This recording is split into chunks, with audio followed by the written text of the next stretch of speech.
ಸೇವಕರನ್ನು ಹುಡುಕ್ತಾರೆ, ಹೇಳ್ತಾರೆ ಇದು ಭಾರತ, ಇದು ಸ್ವಚ್ಛ ಭಾರತ, ನೀವು ಸ್ವಚ್ಛ ಮಾಡಿದ್ರೆ ಇಚ್ಛೆ ಇರುವಂತ ಮನಸ್ಸಿರುತ್ತೆ ಅಂತ ಹೇಳ್ತಾರೆ.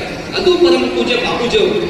ಅದಾದ್ಮೇಲೆ ಒಬ್ಬ ಬ್ರಿಟಿಷ್ ಅಧಿಕಾರಿ ಕೇಳ್ತಾನೆ ಗಾಂಧೀಜಿಯವರನ್ನ, ಬಾಪೂಜಿ आप तुम लड़ते हैं इस भारत के लिए, क्या फायदा है? ಗಾಂಧೀಜಿ ನೀನು ಹೋರಾಡ್ತಾ ಇದೆಯಲ್ಲಪ್ಪ, ನಿಮಗೆ ಲಾಭ ಏನು ಅಂತ.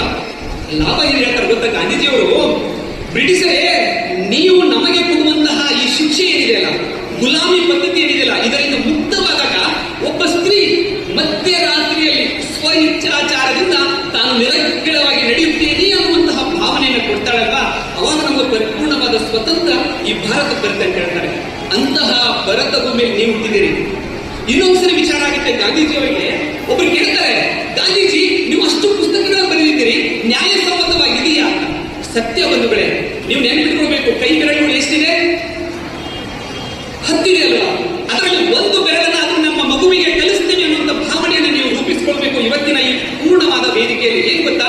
ಅಹಿಂಸ, ಸತ್ಯ, ಅಸ್ಥೇಯ, ಬ್ರಹ್ಮಚರ್ಯ, ಅಸಂಗ್ರಹ, ಶರೀರ ಶ್ರಮ, ಅಸ್ವಾದ, ಸರ್ವತ್ರ ಭಯವರ್ಜನ, ಸರ್ವಧರ್ಮ ಸಮಾನತ್ವ, ಸ್ವದೇಶಿ ಸ್ಪರ್ಶ ಭಾವನ. ನೆನಪಿಗೆಯ 11 ವ್ರತಗಳಿದೆ.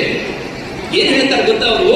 ಹಿಂಸೆ ಮಾಡೋದು ಬೇಡಪ್ಪ. ನಿಮ್ಗೆ ಗೊತ್ತಾ, ಪತ್ರಿಕೆಯಲ್ಲಿ ನೋಡಿದ್ರಿ, ಇವತ್ತು ಮಾಂಸಾಹಾರ ಮತ್ತು ಮದ್ಯ ವ್ಯಾಪಾರವನ್ನ ನಿಲ್ಲಿಸ್ತಾರೆ. ಅದನ್ನ ಮಧ್ಯವರ್ಜನ ಶಿಬಿರವನ್ನು ಮಾಡಿ ಶ್ರೀ ಕ್ಷೇತ್ರ ಧರ್ಮಸ್ಥಳ ಗ್ರಾಮಾಭಿವೃದ್ಧಿ ಯೋಜನೆ ತುಂಬಾ ಮುಂಚೂಣಿಯಲ್ಲಿದೆ. ವಿಶೇಷ ಅಂದ್ರೆ ಗಾಂಧಿಯ 11 ತತ್ವಗಳಲ್ಲಿ ಬಹುಶಃ ತತ್ವಗಳನ್ನ ಶ್ರೀ ಕ್ಷೇತ್ರ ಧರ್ಮಸ್ಥಳ ಗ್ರಾಮಾಭಿವೃದ್ಧಿ ಸಂಸ್ಥೆ ಆಯೋಜಿಸಿದೆ. ವಾಸ್ತವದಲ್ಲಿ ನಿಮ್ಮ ಕೈ ಚಪ್ಪಾಳೆಯಿಂದ ಬಂದ ಶಬ್ದವೇ ಹೇಳುತ್ತೆ, ಹೌದು ವಾಸ್ತವದಲ್ಲಿ ಅದು ಆಚರಣೆಗೆ ಬಂದಿದೆ. ಪೂಜ್ಯ ಕಾವಂತರ ಕೃಪಾಶೀರ್ವಾದದಿಂದ, ಮಂಜುನಾಥ ಸ್ವಾಮಿ ಆಶೀರ್ವಾದದಿಂದ